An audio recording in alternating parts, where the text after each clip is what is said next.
Welcome to CS Advising's presentation on 5 common resume mistakes. In this webinar, we'll talk about the issues that most likely people do or don't do that may be getting in the way of the resume making the best first impression.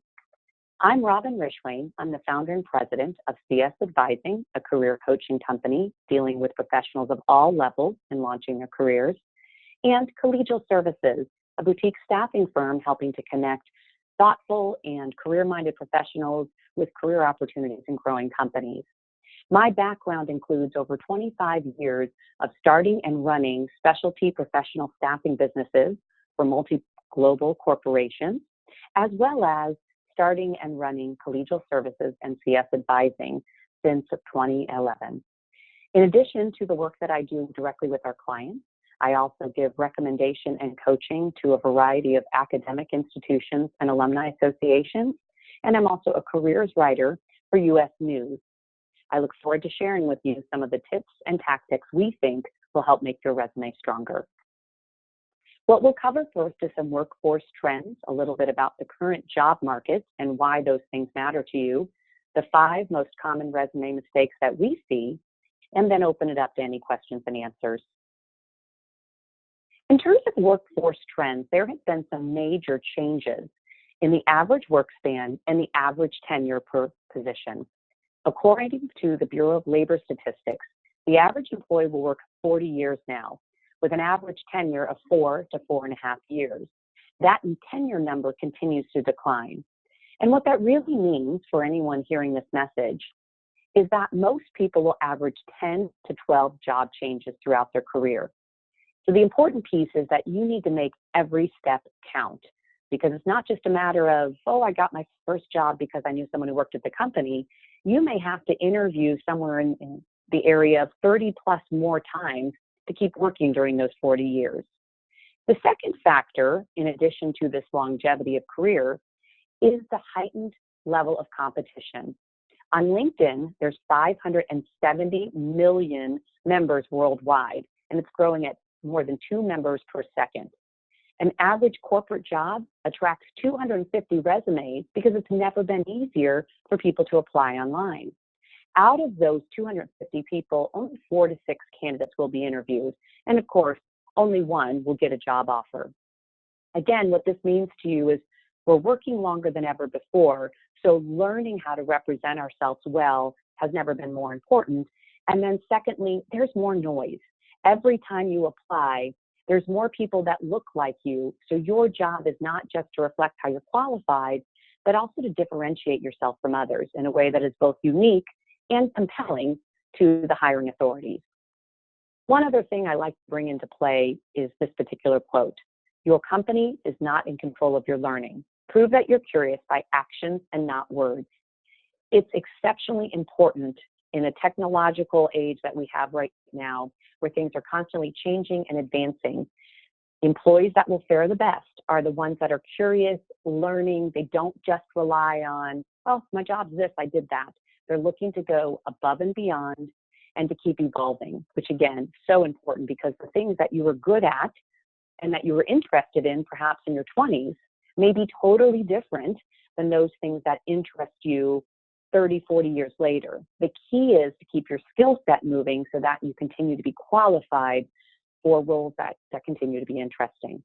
So let's talk about the 5 common resume mistakes. Number 1, task versus impact. Once upon a time, and maybe that once upon a time was probably 7 to 10 years ago, a resume really was a historical document. You could capture the things that you did, and a hiring authority or recruiter would look at it and infer how those things might apply in their workforce. This also went hand in hand with the fact that employees used to work 5, 6, 7 plus years in a company, so companies were more incented to want to invest in good raw material, if you will, and develop and train people as the company moved. Now that employees move so often, from a company standpoint, there's not as much of an incentive to want to train and develop good overall talent. So instead, they're looking for something more transactional, someone who can come in and make a difference right away because they may be gone in a year to year and a half. So there's not the time to invest in that training and acclimation that used to happen. So mistake number one is the employee who just lists the tasks.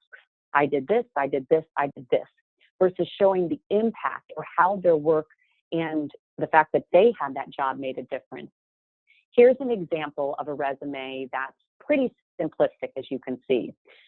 So oversaw this, assisted with this, interviewed people. So again, very tactical. Here's the things I did. But none of it shows how things were different or better because they were in that role. So in your resume, go back through. You do need to list some aspects of your responsibility, but you need a healthy dose of key results, impact, things that were better because you were there. Mistake number two, false information, right? So advertising not necessarily reflecting what the reality is. Here's an example of a resume that we see quite frequently. We have a relatively new college student or college grad who's reflecting themselves as a visionary. Now, I don't know about you, but I don't know very many people that when their greatest achievement is simply graduating college, that they can now reach the ranks of visionary. And this happens a lot in resumes because people are concerned about, I need to make this sound big and I need to attract people. But what you have to understand is most recruiters and hiring managers do this for a living. So they become pretty jaded about inflammatory language. So writing things, for example, that you're a dynamic educator or that you're a visionary or that you're innovative, those words are usually dismissed. And in some cases may actually cause the reader to like you less. Stick to quantifiable things. Let others say you're visionary, but for yourself, focus on things such as I'm detail oriented. You can be a critical thinker. You can have a bias toward action. You can have an outstanding performance track record, but be careful to not over exaggerate because you may be pushing the reader to really want to test that and to not like you from the very beginning. Number three, non-relevant content. I use the image of the papers here because oftentimes a resume may have a tremendous amount of detail, but if it's not relevant to the reader, it looks like a stack of paper, a whole lot of stuff that just seems like a pain in the neck to get through. Here's an example of what we're talking about. To the left, you're seeing a job description that our staffing company, Collegial Services, was putting out there to identify someone for customer service or sales support. So you can see from this description, it requires 2 years of administrative experience and a lot of customer support, administrative, detailed type of work. Now, to the right, you're seeing the resume of someone who applied for the job. Here you have someone that has 8+ years at a managerial level or at a high achieving level dealing with customers. It is very hard to see that resume right on the right side was actually written for a customer service sales support role. So this is an example where that candidate might be deemed as overqualified. One of the ways that they could make sense of this is they could express something in their summary that they're focusing on the detail, the behind the scenes, the operation work after having done the front end quota carrying side. Or they could have limited their explanations to, again, things such as managing the database, providing service to customers, doing a lot of the operational document management pieces. But by simply just sending their stock resume, they've already told the reader that they didn't read that job description or spend any time speaking to how their background was relevant. Mistake number 4, not having keywords. Now, oftentimes people will reach out to me in a panic and say, I need keywords in my resume. The idea behind keywords is not to just drop every term that's in a job description if you don't have it, because then you're reporting something that's actually not true. The idea with keywords is to speak in the language and the terms that are relevant to the hiring manager or recruiter where you're sending your resume. So for example, here's another job description. some of the things that they're asking for. They're talking about collaborating with marketing and sales. They're looking for someone that is interfaced with customers, that's developed target lists, that is a relationship salesperson as opposed to maybe just a cold prospector who's getting meetings and moving on. They also have some other things down below, such as the bachelor's degree matters to them, having done sales support or worked with specific software systems. So an excellent resume should incorporate as many of these things as are accurate for that candidate. So now here's an example of a resume. And if you look, we've drawn parallels between the job description and some of those keywords in the resume. This is going to help accomplish a couple things. One, if the company uses an applicant tracking system, so that means a computer system that stores inbound resumes, so it maps them to the database and ranks them based on use of keywords or how strong the candidate's qualifications seem to be based on the job description. So if you are using the keywords and the terms that the job description has, it stands to reason you'll rank more highly than someone who maybe had similar experience but chose to express it in a vocabulary different from those of the job description. It also means that you've made it easier for a recruiter or a hiring manager to see how your background ties to that role, so they can make a more informed decision about your candidacy. And third, it does also tell a recruiting manager or a hiring professional that you took a little time to read the description so that your application was actually intended, not just I scattered a bunch of resumes to every open job, which tends to get no responses. Mistake number 5, errors and inconsistencies. And these can be the killers of some of the best careers, because you could have excellent impact, excellent customization, really be the right candidate for a job.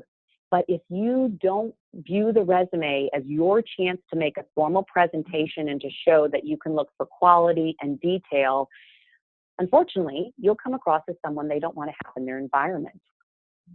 Here's an example of a resume that we received for a candidate that has a myriad of different errors in there. Now, the interesting thing is this person actually has great sales experience. So for applying for an entry-level sales job, they actually have some really compelling experience, but they unfortunately were eliminated from the process because of what they chose to write on their resume.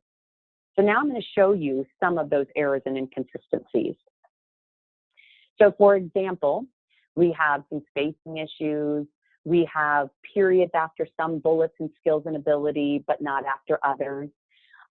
We have capitals in the middle of sentences. So if you see down there for responsible, that was capitalized when it shouldn't be, but yet there's no period at the end of the statement.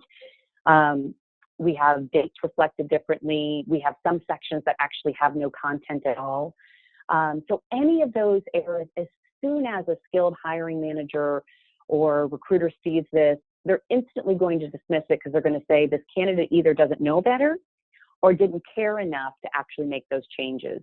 Either way, that is not the sign of a compelling candidate. So in summary, the 5 resume errors we see most frequently, we've just covered and to take a look. So we're talking about impact. We're talking about not exaggerating and representing your skills appropriately. We're talking about being relevant, having keywords or the common expressions that are relevant to that industry, and looking for errors and inconsistencies. If you manage through those 5 things, your resume will have a much better shot of moving forward in the interview process. Additionally, our team of career coaches and advisors that are recommended by LinkedIn, as well as certified professional resume writers and coaches endorsed by alumni associations such as at Stanford, at UC Davis, UC Berkeley, the Haas Business Program, and also the School of Economics and Business at St. Mary's College of California, are available to help with your resume. We offer 2 levels of service when it comes to your resume. One would be the editing and advising, and that is for someone who wants to write the resume themselves, but would love to get the expert advice on ways to reflect their background differently and be able to catch errors, inconsistencies, or opportunities to make their resume better. The other way that we work with our clients is to actually write and format the resume for them. This works exceptionally well because our coaches are dealing with job seekers every single day. And so for the client that is saying, I want the best way to tell my story, I want the best way to represent my background, our coaches can really help ask questions, bring out that content, and then think through the strategies of the best ways to communicate that, not just in word choices, but also in layout, online, in print form. And so again, you can see pricing to assist with any of those areas. We thank you so much for your time today. If you want to learn more about resumes, LinkedIn, or interviewing, we encourage you to go to our csadvising.com website. We have a whole advice section in which we have an ongoing series of professional development articles, or feel free to contact me directly at robin@csadvising.com. Thank you again, and good luck in your job search.